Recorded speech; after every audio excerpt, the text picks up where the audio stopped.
Okay, greetings. Greetings to all the cameras. Greetings to the good Jews out there in YouTube land, etc. Today we're on the 27th day, 2nd Adar 5776.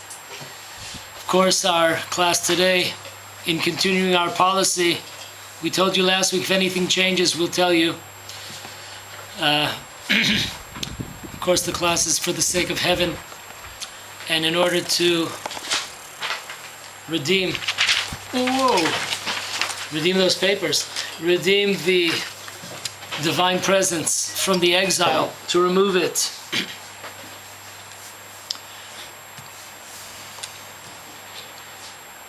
Part 2 today. On last week's, we began the subject, do Jews rejoice at the downfall of their enemies? We posed about 5 or 6 heavy-duty questions with various sources, and slowly, there's so much out there. It's really an amazing subject. The more a person delves deeply into the subject, it's really amazing at some of the results, some of the ideas that come out. Okay, we're going to take the first idea, which we spoke about last week, was the Talmud talks about the fact that Hashem does not celebrate, Hashem is not happy at the downfall of the enemy. This appears in a few places. It appears in Sanhedrin on the 39th page, the second side. It also appears in Megillah on page number 10. So we're right off of Purim. Megillah is connected, the tractate is connected to Purim. So we'll quote from the Megillah. It says the following.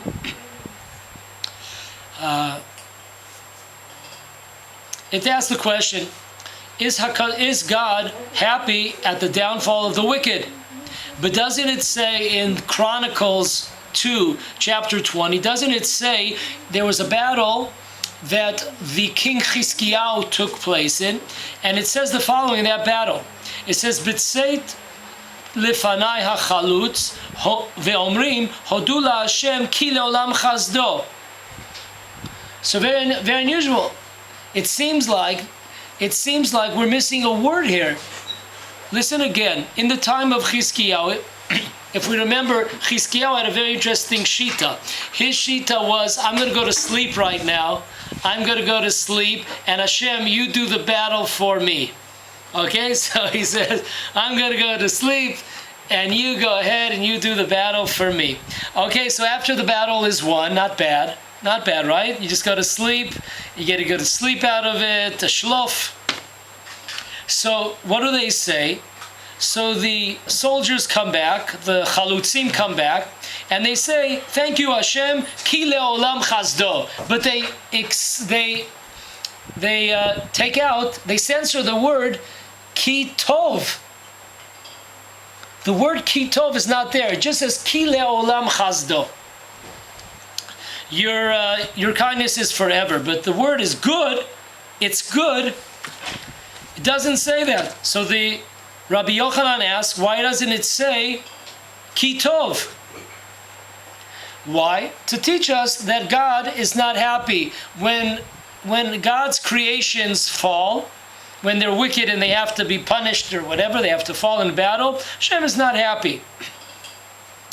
We give another proof that Hashem is not happy. What's the second proof? We have number one proof, time of Chizkiyahu, King Chizkiyahu. Second proof is that in the time coming up shortly, Passover, the 7th day of Passover, the 21st day of the month of Nisan, Jewish people have their backs against the wall. The Egyptians, literally the Egyptians are behind us. In front of us is the sea. So therefore, the angels come by. We're not talking about I think they call them today the Los Angeles Angels. I think they changed their name from California to Los Angeles. We're not talking about the Angels that lost 9-0 to the Cubs yesterday. That's not what we're talking about. The real angels. So it says that the angels wanted to sing songs of praises during the time of this battle that was taking place between the Jews and the Egyptians following us. The angels wanted to sing.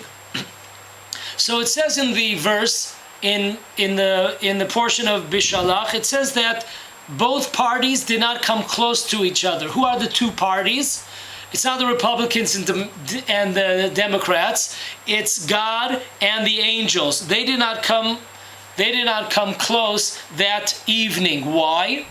Because God says, listen, my hand creations are drowning, and you want to celebrate, you want to sing praises? Now is not the time. And the conclusion of the Gemora is that Hashem is not happy when his creations fall, but he creates situations in order that his creations, Israel, his people, the people of Israel, will be happy. Which means Hashem, when Hashem has to take out our enemies, Hashem himself is lechora, it seems like. We'll get into the subject later to see that it's not such a simple issue, even according to Hashem's angle. But Hashem is not happy on surface, but he creates a situation where our enemies fall before us, and therefore the Jewish people are supposed to celebrate the downfall of the enemies that Hashem has created such a situation here. Okay, so that's what we're told. That's what the Gemara says.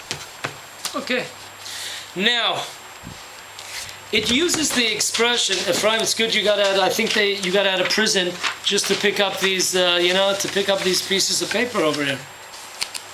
Okay, now folks, the Talmud used an expression that we should have had our ears like smoke coming out. There should be something that bothers us here with an expression. What's the expression that should bother us? It says, Ma'aseh yadai tov'im bayam. Ma'aseh yadai. My creations, my handmade creations. Now, let's get something straight. You go to a store and you buy something from a machine, right? Buy something from a machine. Buy something from China, you buy something, cheap. Or you buy something handmade. Now, what's the price difference between something that's in a factory, it's created in a factory, it's just massively produced, something that was handmade? You could imagine that. A friend of yours comes and gives you a gift. One gift, he went to a store and bought it, some kind of machine, something. He bought you something that was, produced in a machine, massive. Or somebody comes and says, you know what? I handmade this kippah that I'm giving you. It was handmade. Yeah, a person took hours and hours and hours and knitted that baby, that kippah for you. It's a whole different ballgame. Somebody sat down and made something for you. It's a different league. So, folks, there's a big question mark here. I don't get it. Maseh Yadai, it rings a bell. Why does it ring a bell? It rings a bell because, number one, according to the custom of the Sephardic communities, Eidot Mizrach, we're coming up in a couple of weeks, we're going to be starting the period of time where we read through the ethics of our fathers. And the Sfaradim, when they begin every week that chapter of the ethics of fathers, they don't start with the Ashkenazim, they don't start with the first Mishnah. They start with a prelude. What's the prelude? Ve'amech kulam tzadikim. All your people, God, all your people, the Jewish people are righteous. Ma'aseh yadai litpa'er. That's what the prophet Isaiah says in chapter 60, verse 21. So who is the expression Maseh Yadai referring to? Very unusual. And once again, think about what we're talking about. You have the massive, so to speak, creation of the world. And then you have the Jewish people who are special.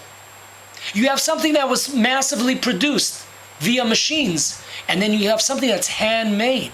That's something that's very, very dear, special. So when the Torah uses the expression Maseh Yadai, we're talking about the Jewish people. Very clearly stated in Isaiah 60. So let's look a little bit into the expression Maseh Yadai. Okay? Now, very interesting here. Who says this, the Talmud that we quoted, it says here that Rabbi Yonatan brought this idea down, but in parentheses, the parentheses that we read, it says Amar Rabbi Yochanan. Remember that name, okay? Rabbi Yochanan is talking about what we just mentioned.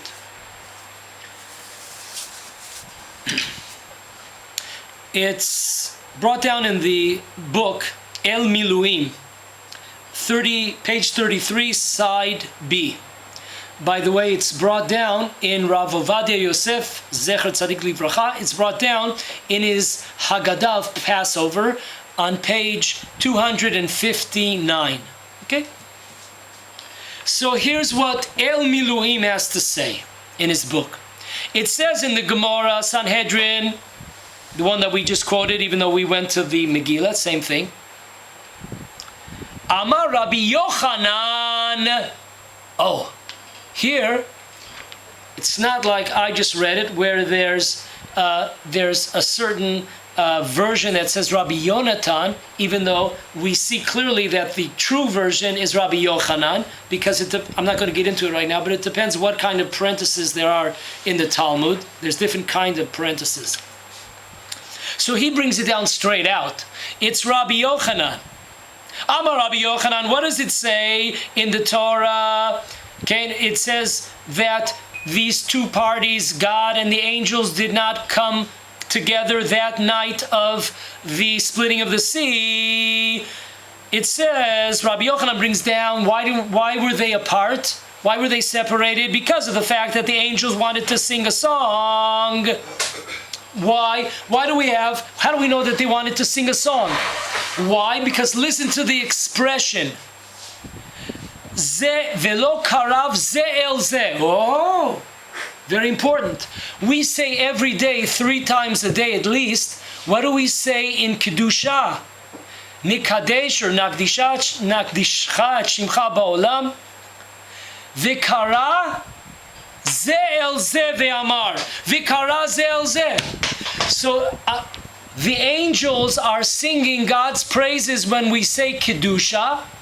So the Talmud learns from the verse Ze el Ze, that we learn from the verse that the angels were interested in singing praises, just like they sing during the day, the praises to sanctify God's name, which we do 3 times a day, morning, afternoon, and in the evening prayers. Of course, in the evening prayers we don't have the repetition, but in the morning we have a few more, because we have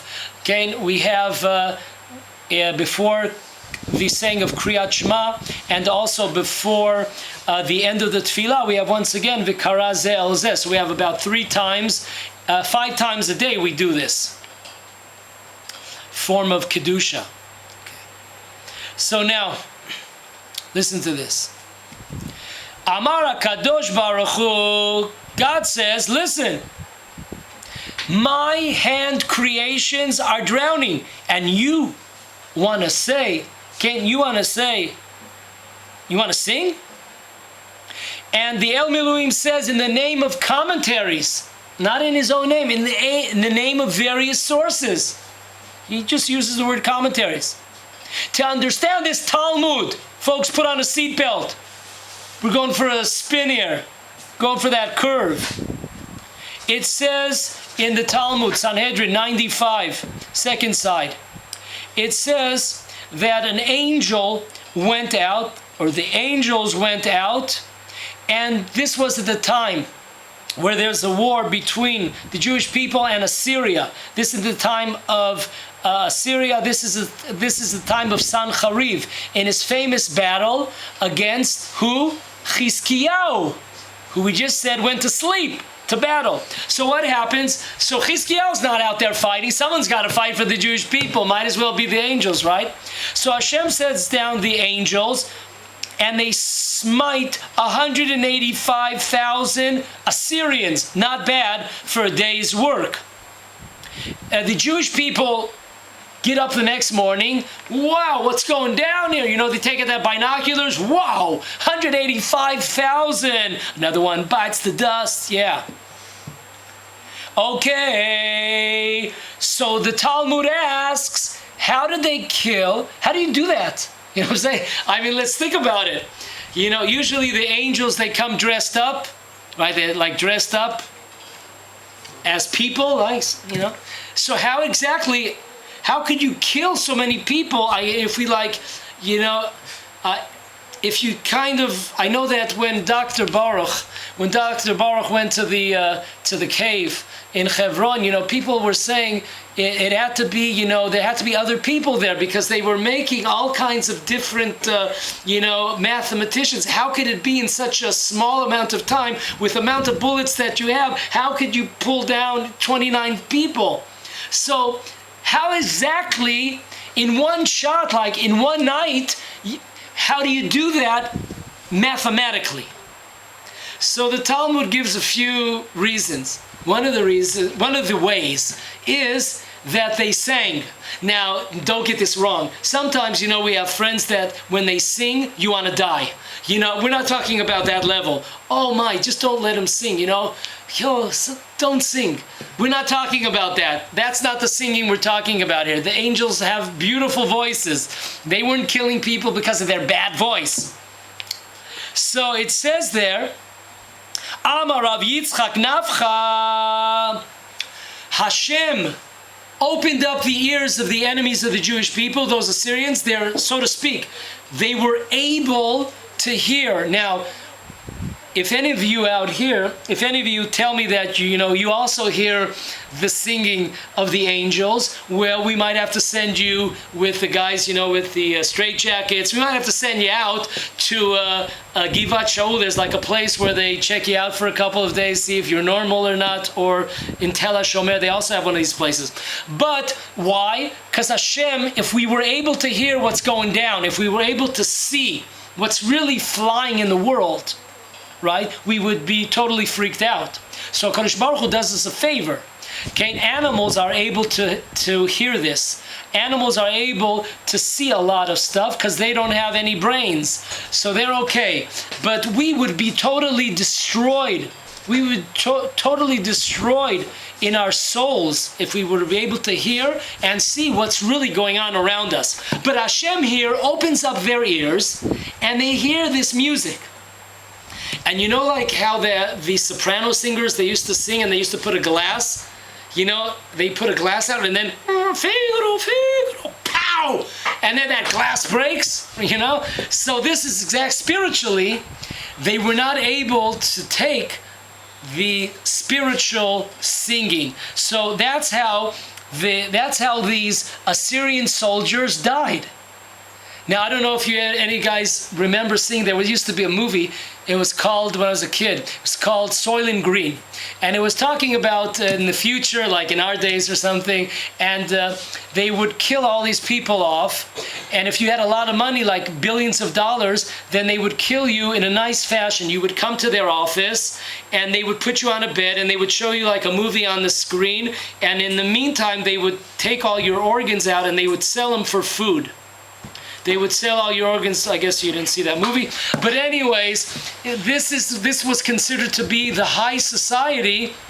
Their lives were taken by the bad guys in such a beautiful fashion that they would lie on this bed and they would see a beautiful movie and music, and that's how they died.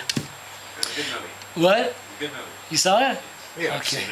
All right. It's people. Listen, you guys had like this empty look on your faces. I was thinking it's like an ignorant crowd today, but you've saved face. Baruch Hashem, you saved face. Okay, so this is how they died. Now, back to what we're asking. The angels come to Hashem and say, listen, we want to sing. We want to sing praises of Hashem. Hashem says, no way. Why? Listen to this. Heishiv lehem HaKadosh Baruch Hu, Masei yadai tovim bayam. You don't understand what's flying here. Don't you remember, angels? Remember? It wasn't that long ago. It wasn't that long ago. It was about 86 years ago in Egypt, where the Egyptians took Jewish children, 10,000 of them, not in one day, not in a week, but during this period of time, they took 10,000 children, and what did they do to them? They drowned them in the Nile. And you want to give these Egyptians this beautiful spiritual death of singing? You want to kill the Egyptians in a beautiful fashion of hearing the praises of Hashem?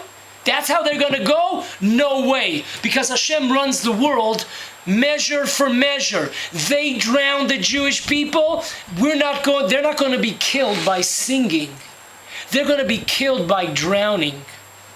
So why did the Assyrians marry this? Oh, they had some kind of merit. The Assyrians had some.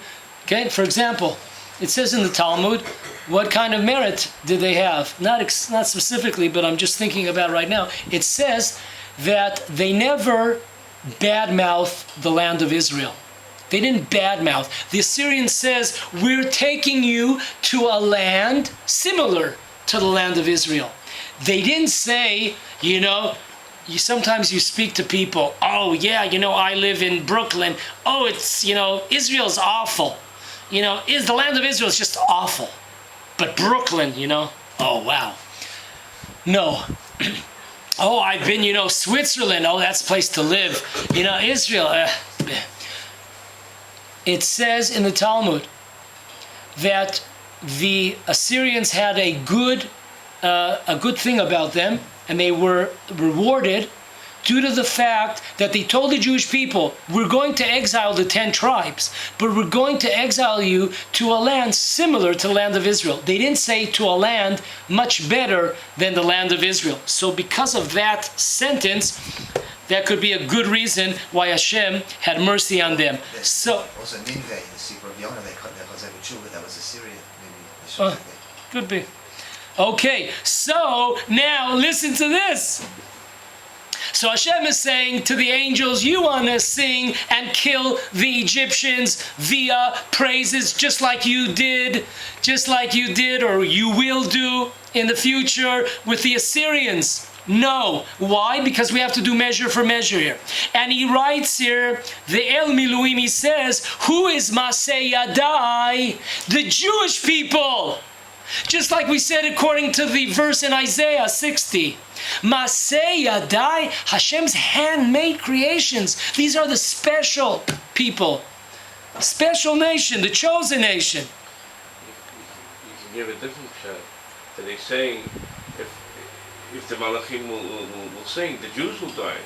Because they're not on the spiritual level to be able to absorb that Jew. Sure, awesome. We'll get to that kind of later. And you want to give the Egyptians a nice form of death?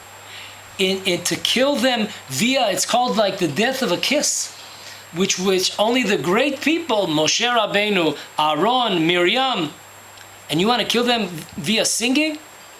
Then we will not be able to do measure for measure. So very interesting. We see that the El Miluim quoting He doesn't here give his sources, but he quotes other sources that say the same idea. That when it says in the Talmud, You heard it from the angels. what? You heard this from the angels. Yeah. Maybe he heard it in the middle of the night. Whoa. But it's an unbelievable here. Really, Masei Yadai is talking about the Jewish people. Now, I bounced this off about an hour ago. I bounced this off of Rav Tzuriel, and he said, my Rav Tzuriel's rabbi of blessed memory, Rav Shmuel Dvir, Zecher Tzadik Livracha.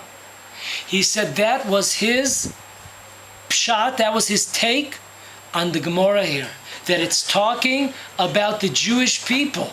The Jewish people were in danger of being drowned. What I said? Okay. The Jewish people, I said we'll get into it in depth later, but that's what he told me. This an hour ago, I spoke to him on the phone. That's what he told me. That's the pshat of the Gemara. Okay, now this is really wild here. Now we're going to Chazal in Shmot Rabbah 23:7. Okay. Now listen closely to who's speaking here. I said, remember the name Rabbi Yochanan. Az Yashir Moshe. The Jewish people sang. There's a verse in Psalms 68:26. It says that Kidmu Sharim Achar Nognim. The Jewish people, at the time of the Exodus of Egypt, they were able to first sing before the angels.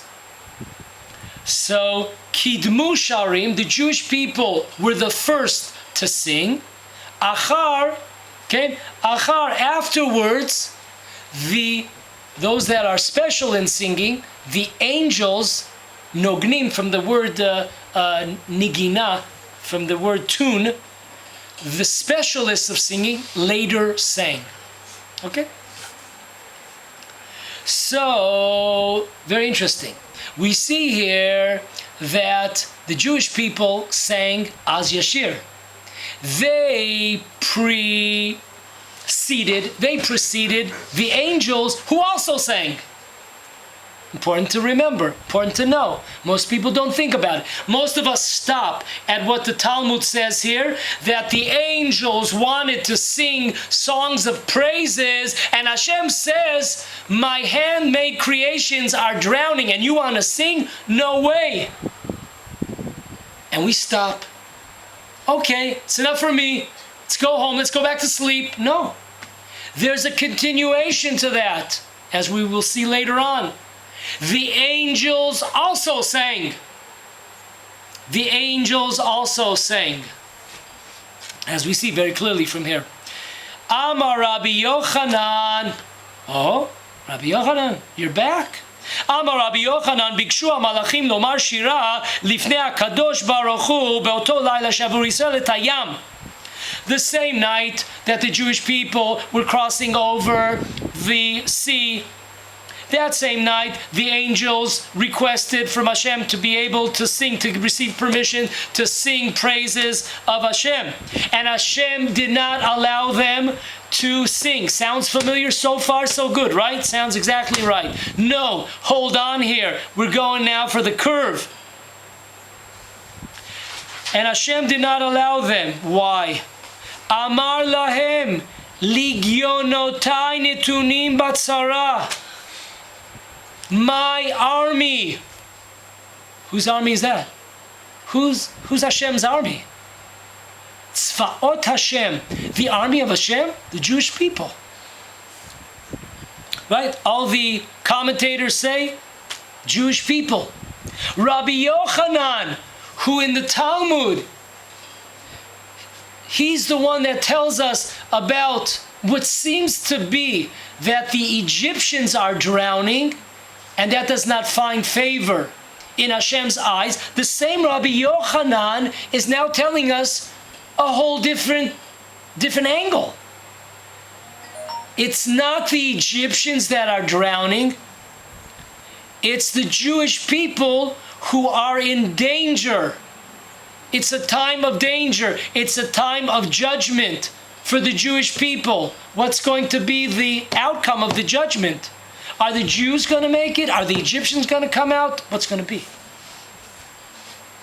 And you and the angels, you want to sing praises now? You want to sing songs? And therefore, which verse does Rabbi Yochanan quote? The same verse in the Talmud. V'lo karav ze el ze kol halayla. Both parties did not come close to one another the whole entire evening. And just like it says in Isaiah in chapter 6, verse 3, we said that how do we know that this means that the angels are about to sing songs of praises? The expression, v'lo karav ze el ze, the same words, ze el ze, are used in Isaiah 6 when we quote the angels, when Isaiah hears the angels saying that God is holy, holy, holy 3 times. And when the Jewish people got out of the sea, when they were safe and sound, they come up out of the sea, the angels wanted to precede the Jewish people with their singing. Hashem says to them, time out, the Jewish people will sing first, and then afterwards you will sing. Folks, I just love the fact that you're still sitting there. You haven't flown off your seats. You haven't flown out the windows, up through the roof here. Gewalt. Whole different picture. What's going on over here? We see here in Chazal, Rabbi Yochanan, the same Rabbi Yochanan. He's telling us that the people that were in danger, that it troubled Hashem, were the Jewish people. Ligionotai, my army. Jewish people are Hashem's army. And there was a tremendous trial that was taking place, which we'll see later, between the Jewish people and the Egyptians. Who's going to survive? Maybe both sides will be wiped out.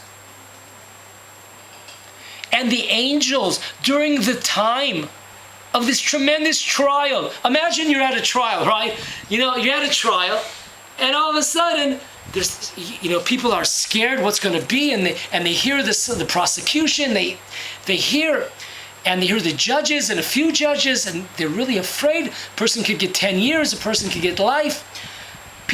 And all of a sudden, someone starts getting up there. Oh, ya la la la. Oh. Listen, man, are you okay? You feeling okay? Everything okay? Do you understand what's going on over here?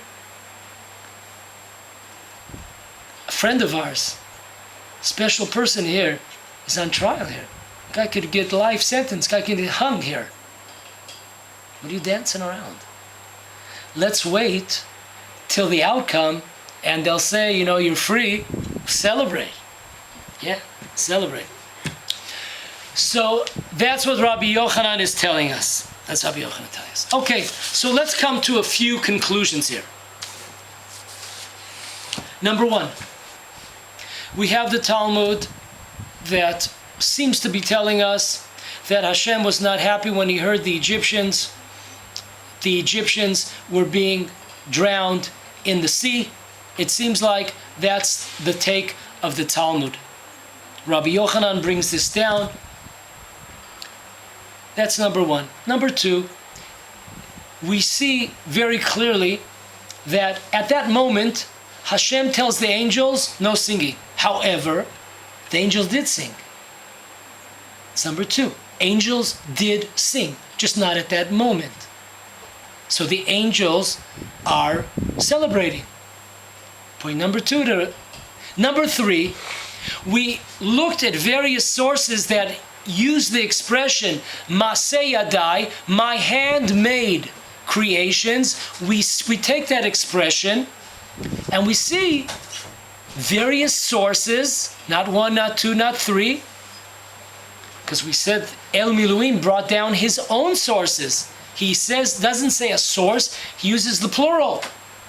So we see that there are many sources that are saying, no, you got it all wrong. The Jewish people here are in danger. That's why it's not a time for singing. That's point number 4. Point number 5 is... That was 3, no? There's 3? Okay, so again, we have number 1. It looks like the Egyptians are drowning. Hashem doesn't want the angels to sing at that moment. 1. Number 2, we then look at the expression Maseh Yadai. Okay, that's 2. And we see that it's talking about the Jewish people. Number 3, we see that the angels did sing from the source that we quoted in Shmot Rabbah and many, many other sources, of course. Okay, so that's number 3. The angels did sing. Number 4. Okay, number 4. We are told, according to the Talmud, that Hashem is interested in the Jewish people celebrating. Hashem is interested in the Jewish people celebrating. Hashem himself is not celebrating, is not joyful. But he expects his people, the Jewish people, to celebrate when they overcome their enemies, when their enemies fall. And we see that even from the Gemora. I said from the Gemora, so we see that. Okay. That's what Rav Kahana would answer people all the time. So that's the Mashkan of the Gemara. Okay. The angels don't sing with the Jews. Okay.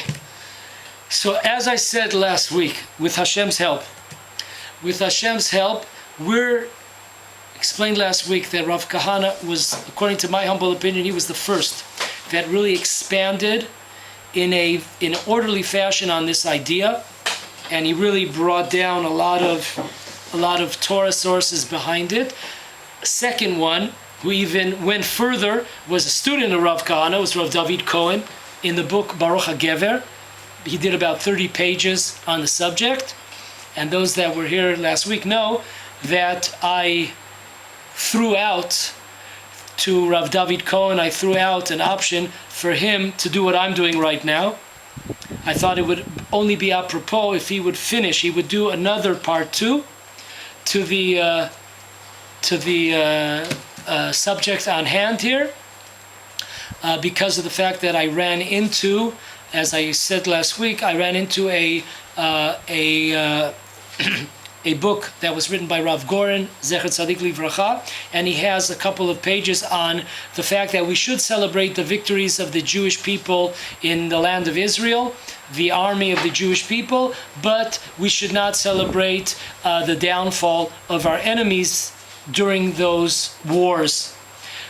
So anyways, unfortunately, Rav David Cohen did not have enough time on his hands to do it, so I chose that. As it says, when b'makom she'en ish tishtadel liot ish, when you see that there's no one else, so that's what we're doing here. We're trying to not go on ideas that were heard, said before. You could check out the books. I mentioned Rav Kahana. He mentions it in many, many of his books. Rav David Cohen, you could check it out. He has a long article in the book of Baruch HaGever. So we're trying to expand, go different sources, different directions. But, okay, now... The first problem here that arises, or maybe the second problem, because we said Maseh Yadai, that sounds like the Jewish people to us. The problem arises here when there's a source called, it's a Midrash called Harninu. It's a Midrash that is not found in our times, disappeared. So it's quoted, though people did not see it. For example, the Beit Yosef, he saw it quoted in a different book. He didn't see it. He didn't see the text itself. So there's a book. It's called a Midrash. It's called Harninu. And he takes it to a different level, altogether, which seems to contradict even the conclusion of the Gemora. The conclusion of the Gemora, if we only take for face value what we've been taught for so many years, that the Egyptians are drowning and Hashem doesn't want them to sing and Hashem is not happy about this, okay? But Hashem wants the Jewish people. I mean, every single day of the year, we're sitting in the Beit Knesset and we're singing Az Yashir. Now, if you ever thought about it, this has nothing to do with King David's Psalms. This is in the Psukei de Zimra. There's a portion of the Tefillah that's called Psukei, which are verses of singing. And all of a sudden, we have not verses from Psalms. We have a verse from the Torah, from the Bible, of the portion of Bishalach. So he writes that the reason why we do not say a full Hallel on the 7th day of Passover is because of the fact, and he quotes the fact that Hashem told the angels not to sing, so therefore the Jewish people, you don't sing. So therefore, very unusual, there's a Jewish holiday, it's called Passover. There's a Jewish holiday called Sukkot. There's a Jewish holiday called Shavuot. There's a Jewish holiday called Hanukkah. And in all those holidays, except for Passover, we say a full Hallel. There's only one time during the year on Passover that for 6 days, depending where you live, if you're from Israel, 7 days if you're outside of Israel, we only say a partial Hallel. So think about this. I mean, this is pretty. This is a big, squeaky, one of those like skids, burn rubber kind of turns. This is a burn rubber here. Harninu comes and he says that this is the reason why we don't say a full Hallel on the last day of Passover. Okay? This is why we don't say the full Hallel on Passover. Now this is really an amazing concept, because the Talmud tells us that Hashem expects the Jews to sing. The Jews did sing. We sing it every single day in synagogues in the morning. Az Yashir Moshe. And what in the world are we talking about? We're talking about the downfall. We're talking about Egyptians fell like this and they drowned like this. What in the world is going on? How do we get from this Talmud, the conclusion of the Talmud, how do we get over here? How do we get over here? Now, amazingly, this is brought down, this Midrash is brought down by Gdolei Olam, giants of the Jewish people. It's brought down by the Beit Yosef. He doesn't bring it down in the Shulchan Aruch, but he brings it down before. He brings it down in the Beit Yosef. We mentioned that the Beit Yosef, Rav Yosef Karo, he never saw what it actually said in that Midrash. He had read it from a different quote. Somebody quoted. Number one. Number two, it's brought down. If we open up the Shulchan Aruch and we go to 490, if we go to chapter 490, we'll see, if I'm not mistaken, second or third paragraph, we see that it says in the Shulchan Aruch that we do not say a full praise Hallel during the 6 last days of Passover. Just on the first day we say a full Hallel. So the Mishnah Brura, the Chavetz Chaim, brings down straight out, he quotes the Midrash. So we're not saying a full Hallel because of this. The Taz, also on 490 in Shulchan Aruch, he also, the Levush, not the Taz. The Levush brings this down also. This is very, very, very, if you got the varies, difficult to understand. This is very difficult to understand.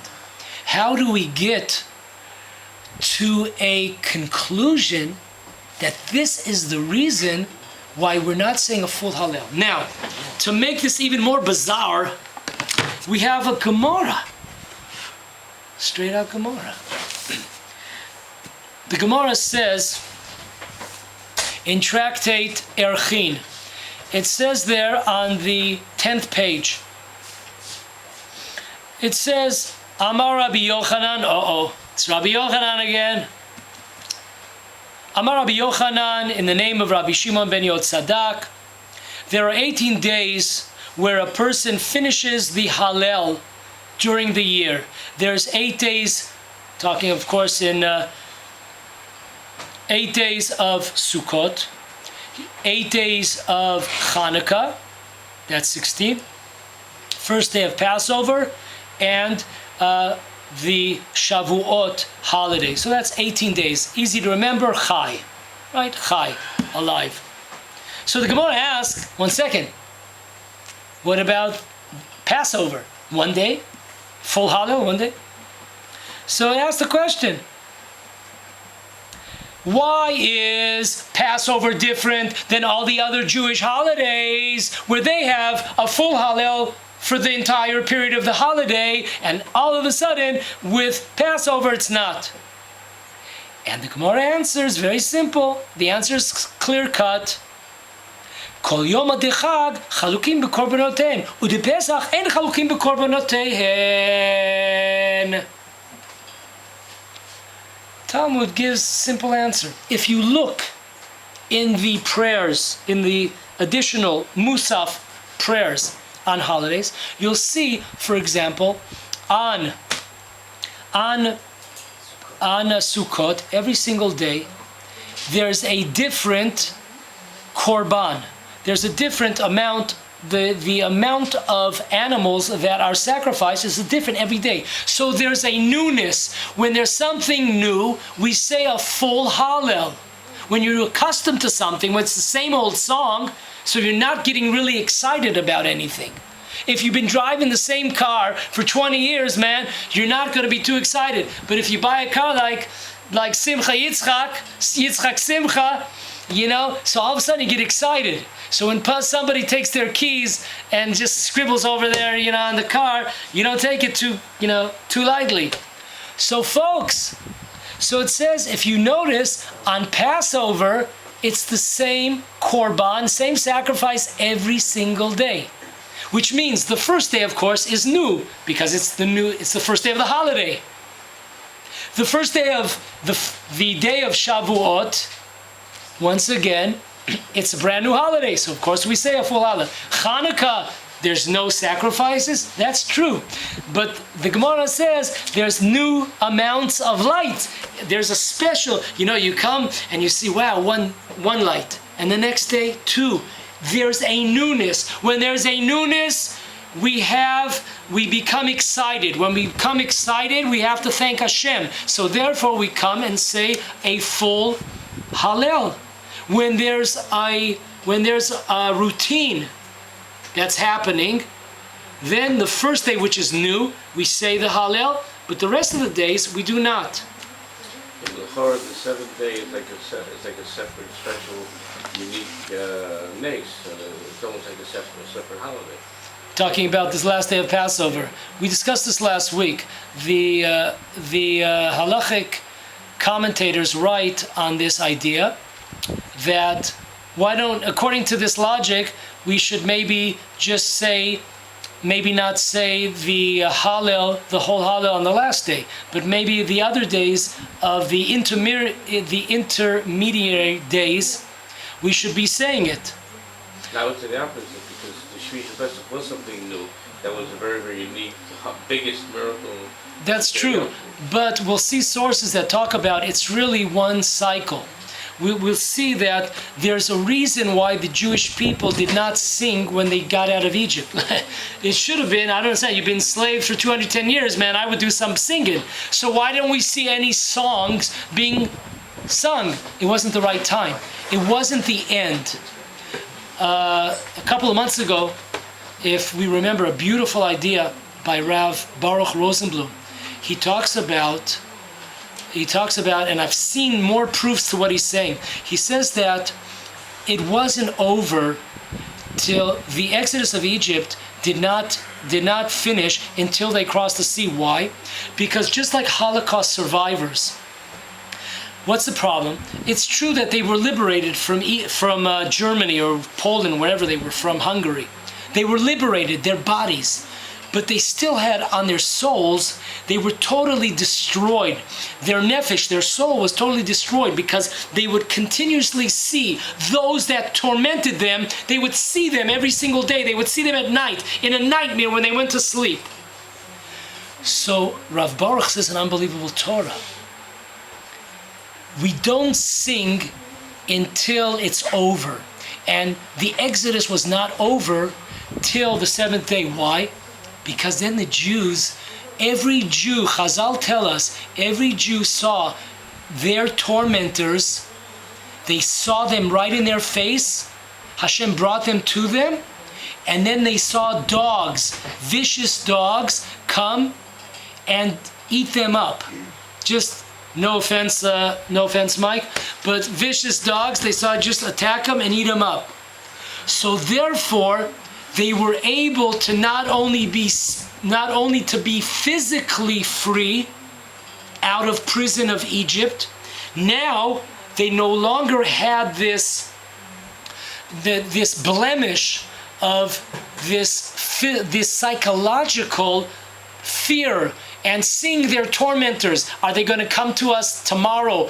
Are they still around? Are they hanging out behind my door here? That's what people see. In our times, that's what people see from the Holocaust. So it's an amazing Torah. Until they saw the tormentors destroyed, eaten before them, the redemption is not a redemption. So folks, it's very simple that the reason why we don't say a full Hallel on the 6 last days of Passover is very simple. Because of the fact that it's the same sacrifice as every single day. So that's very, very simple. That's from the Talmud, and that is the real answer. Now, we have to, okay. Before we see various comments on this idea of the seventh day and not celebrating, I want to take a step, okay? I want to take a step a little bit back. Question is, what Kiddush do we say on the seventh day of Passover? Anybody have an idea? Do we say Shechianu? Of course not. It's not a new holiday. We said just now that every sacrifice is the same sacrifice. It's one unit. It's not like on Sukkot we have Shmini Atzeret. Shmini Atzeret is a totally independent holiday from Sukkot. You say Shechianu on the 8th day. Okay, it's a whole new entity. So, what's the idea here? What's the idea here behind the... so what do we say in Kiddush? We don't say Shechianu. So the answer is, it's the same Kiddush except for Shechianu as we say on the first day. Zman Cherutenu. It's brought down in Halacha that we say Zman Cherutenu. Okay. Now, hold on here, because we're going to go for a little bit of a ride here. I hope.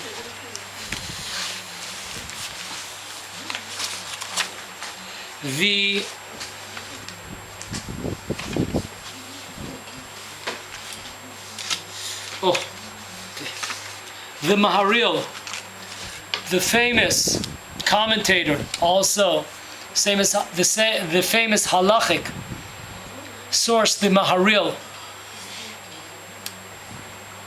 he brings down he brings down on the Kiddush the following. Once again, we're in the Shulchan Aruch, the Code of Jewish Law, 490. We're on the 7th paragraph. The Maharil brings down, he has a book, it's called Sefer HaMinhagim, the Laws of Customs. He brings down there that a person should say on the last day, hold on folks, on the last day of Passover, on the 7th day of Passover, what should they say in Kiddush? Zman, not Cherutenu, not the time of our freedom. Zman Simchatenu. Shh. Simchatenu. One second. Didn't the Egyptians drown? The halachic book, Shayarei Knesset Agdolah, he writes in Orach Chaim 487. I don't get it. How could the Maharil say on the 7th day of Pesach, Zman Simchatenu, this is the time of rejoicing?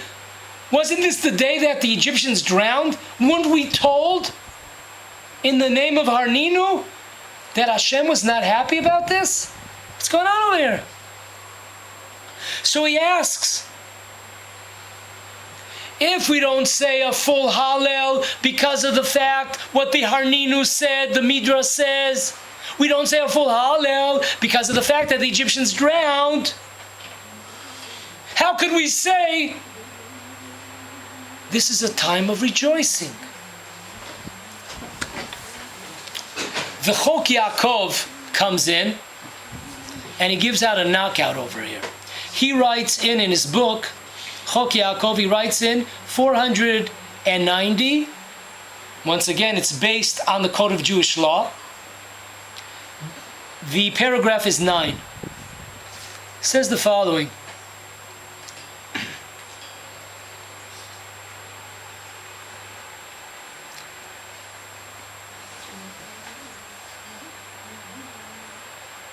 He says the following. It says in the Gemora, the Chok Yaakov says you have to look at the Gemora a little bit closer. It says that the angels wanted to sing before Hashem. Before Hashem. So the Chok says the following. Before Hashem, correct. But before Israel? Different law. Before Hashem, you're correct. There's a certain amount of sadness when Hashem has to destroy His creations, regular people, the Egyptians, even though they're wicked. But for the Jewish people, Hashem, look at the Gemora. The Gemora says that Hashem wants the Jews, before them, you rejoice. Why? Because it says, Ba'avod Rishaim Rina. When you destroy the wicked, the Jewish people should rejoice. And then it says Jewish people should rejoice, but then we see, it says, yes, Hashem is not happy, but Hashem wants others to be happy. And therefore, the Chok Yaakov says, if you hear anyone during the 7th day, during the Kiddush, saying Zman Simchatenu, do not correct them. Do not embarrass them. Do not open up your mouth and embarrass them. Because they have source. There's a source, not one, a few sources that say the correct language of the Kiddush on the last night is Zman Simchatenu. Yes, we are rejoicing at the fact that the Egyptians, our enemies, drowned. It's like the Gemara with Haman and Mordechai, that when Mordechai kicks him and then Haman says, well, you'll have finances, and that's... We'll get to that. We'll get to that point very clearly. Bezrat Hashem, when we come back from our Passover vacation. Today is the last class for a couple of weeks now. So take the last few moments over here to wish everybody, we should see everybody in, when people ask you, where are you going to be? In-laws, outlaws, where are you going to be? Hotel. So